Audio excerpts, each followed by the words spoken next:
Hola, somos el grupo 1 de mentoría, la mentoría número 9 sobre ciencias de datos aplicadas a la predicción de licencias médicas y comportamiento de los colaboradores.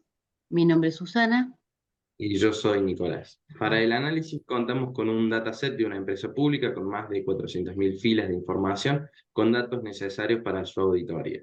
Ubicados en un plazo de 2 años, 2021 y 2022, estos datos son cargados de forma manual por los colaboradores a través de dos plataformas, app y web, y pueden ser rechazados, aprobados o editados. Cuenta con columnas importantes para la predicción como la fecha de creación, días solicitados, días aprobados y el diagnóstico. Poder predecir las licencias médicas puede contribuir a la eficiencia de los distintos departamentos de cualquier empresa, como recursos humanos, operaciones y producción, también planificación. Es a través del control que uno puede medir y tomar acciones para mejorar, evitando mala planificación de recursos y personal abrumado como consecuencia. Al conocer de antemano la probabilidad de licencias médicas, las empresas pueden tomar medidas preventivas para mitigar posibles impactos negativos en su operación y productividad. Por ejemplo, ajustar los horarios, asignar tareas de manera más eficiente o incluso ofrecer programas de bienestar para mejorar salud y bienestar de los empleados. Además, al detectar patrones inusuales en la solicitud de licencias médicas, es posible identificar comportamientos fraudulentos o abusivos por parte de algunos empleados, lo que contribuye a evitar irregularidades y a mantener un ambiente de trabajo más justo y equitativo. Para esta ocasión, utilizamos el mismo dataset con el que venimos utilizando en los anteriores trabajos, por lo que solo se ajustaron los tipos de algunos datos para ser consistentes en el análisis. Posterior a esto, simplemente controlamos que los datos estuvieran listos para poder continuar. Para poder trabajar con un código más prolijo y más ordenado, creamos una caja previa a los análisis para poder elegir los diferentes escenarios de análisis, donde podemos modificar la unidad de tiempo que debemos utilizar y si queremos o no incluir los casos de COVID. También si tomamos los grupos o subgrupos de diagnósticos.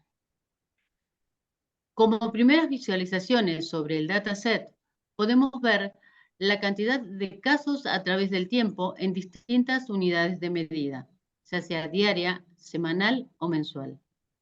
También agregamos para la comparación dos alternativas, una con casos COVID y otra sin ellos.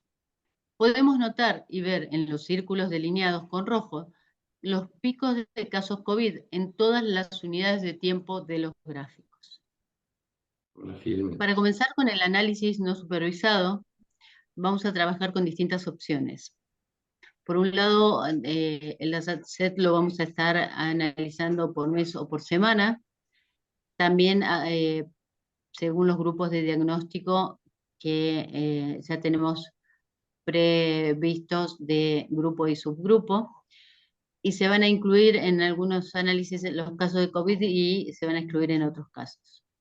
Para agilizar el trabajo de codificación, fue fundamental la preparación del escenario que presentamos previamente. Para realizar los clústeres temporales tomamos dos métricas, euclidiana y DTW. Euclidiana es una métrica simple que mide la longitud del camino más corto entre dos puntos en un espacio n-dimensional. Y DTW, que significa Dynamic Time Warping, es un algoritmo que tiene en cuenta la alineación temporal y es útil cuando se trabaja con secuencias de datos que puedan tener variaciones en el tiempo. Para elegir la cantidad de clusters utilizamos valores de inercia y silueta. Este número fue variando dependiendo del análisis que realizamos, ya sea por mes o por semana, con grupo o subgrupo, o con o sin COVID. Como se puede observar, tenemos clústeres con una buena correlación en el clúster 0 y 4 para euclidiana y también para DTW.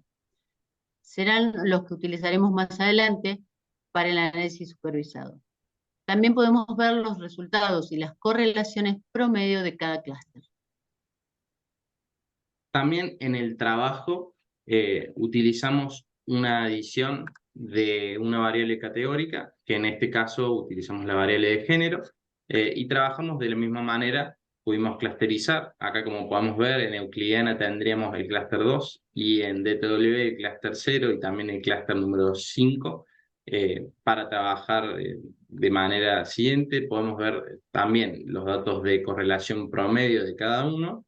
Y por último, una visualización de cómo quedarían los clústeres agrupados, como lo vimos recién, a través de la correlación promedio. Con respecto al análisis supervisado, comenzamos con la elección del clúster.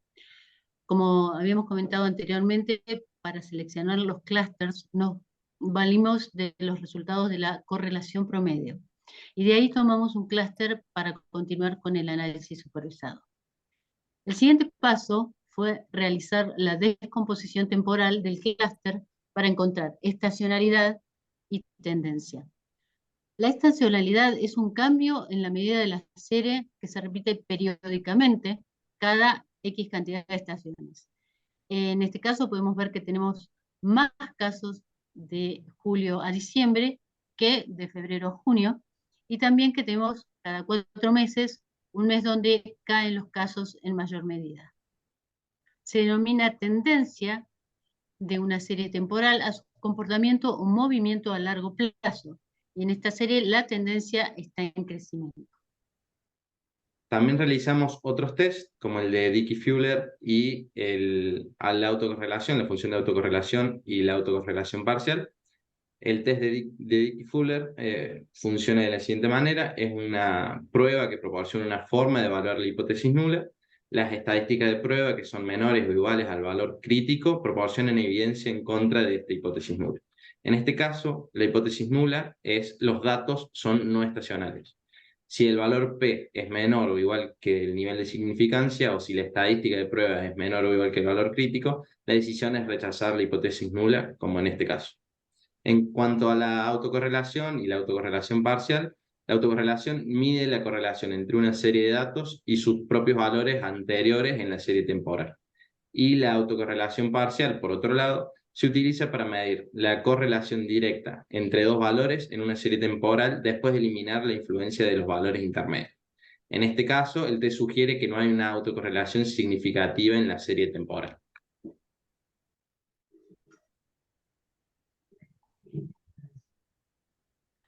El siguiente modelo que aplicamos es SARIMA. Y elegimos este modelo porque, habiendo detectado previamente que en nuestros datos se observan estacionalidades, consideramos a este el modelo más adecuado para series temporales con patrones estacionales. Dividimos en train y test a los datos, y luego de realizar el análisis logramos estos resultados que, como podemos observar, ajustan el modelo a los datos del clúster que separamos específicamente para el test.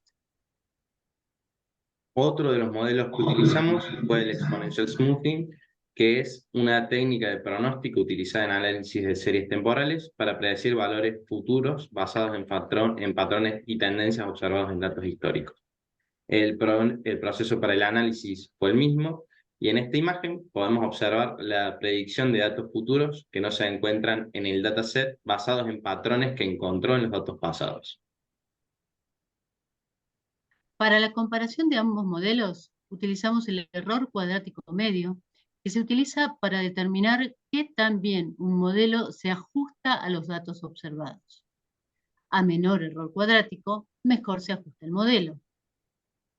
En este caso, SARIMA se ajusta mejor a nuestros datos que el Exponential Smoothing, de acuerdo a esta comparación. Como última etapa, realizamos un aprendizaje supervisado por clasificación para poder predecir los casos aprobados o rechazados de licencias médicas, y para este caso utilizamos un Random Forest, donde se ejecutan varios algoritmos de árboles de decisión en lugar de uno solo. Para aprobar una nueva solicitud basada en atributos, cada árbol de decisión da una clasificación Y finalmente, la decisión con mayor votos es la predicción que toma el algoritmo. Luego analizamos precisión, recall y F1 y realizamos una matriz de confusión. La matriz de confusión es una forma de evaluar el rendimiento de un modelo de clasificación random forest, donde la diagonal principal muestra los aciertos, mientras que las otras celdas muestran los errores.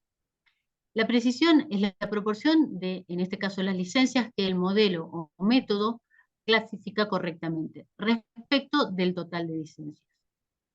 Se llama recall a que aquel valor se calcula cuántos de los clasificados como correctos, verdaderos, positivos, se identificaron correctamente en relación con el número total de instancias positivas dentro del conjunto de datos. Finalmente, la puntuación F1 es una métrica que combina la precisión y el recall y la exhaustividad en una medida única, proporcionando un equilibrio entre las dos. Como conclusión, podemos decir que del análisis no supervisado se evidencian ciertas estacionalidades en el comportamiento de las solicitudes, así como también se puede observar el aumento tanto en cantidad de solicitudes como en la duración de las mismas debido a la pandemia. Y con el análisis supervisado, si bien se aplicaron diversos modelos, no tenemos certeza aceptable sobre el comportamiento del modelo sobre otros datos. Quedaría ampliar esta evaluación o consultar a un experto del dominio para tener su opinión. Y en cuanto a la clasificación, creemos que logramos un modelo que clasifica con un alto porcentaje los casos con su etiqueta apropiada. Bueno, finalmente nos queda conversar respecto de, o transmitir, más que conversar, respecto de cuáles fueron los desafíos. En este caso, creo que, o sea, mi enfoque, luego Nico hablará de lo que percibe él, es que el gran desafío fue el trabajo de equipo o de no equipo que tuvimos que transitar, tanto él que viene de un equipo de trabajo como yo que vengo de otro. Ambos tenemos una formación que no tenemos profundos conocimientos respecto de eh, pero que de todos modos el haber quedado un poco desiertos nuestros equipos, tuvimos que juntarnos y potenciar esos saberes o no saberes para llegar a destino. Creo que fue lo más duro que tuvimos que pasar, por lo menos desde mi enfoque. Sí, sí, ni hablar, digamos, el hecho de que solamente éramos dos en el grupo y tener que presentar, además del trabajo de la mentoría, el resto de los trabajos de la Diplo, como que hizo que fuera muy complicado, pero bueno, al final pudimos lograrlo con Susana, así que estamos contentos por eso. Mi agradecimiento fundamentalmente a que entre los dos pudimos, no sé si llegar a buen término, lo sabremos cuando evalúen, pero sí creemos haber aprendido muchísimo, que, Sí, que, que es fundamental, que es lo que queríamos. así que bueno, muchas gracias por su atención y nos vemos en la próxima evaluación.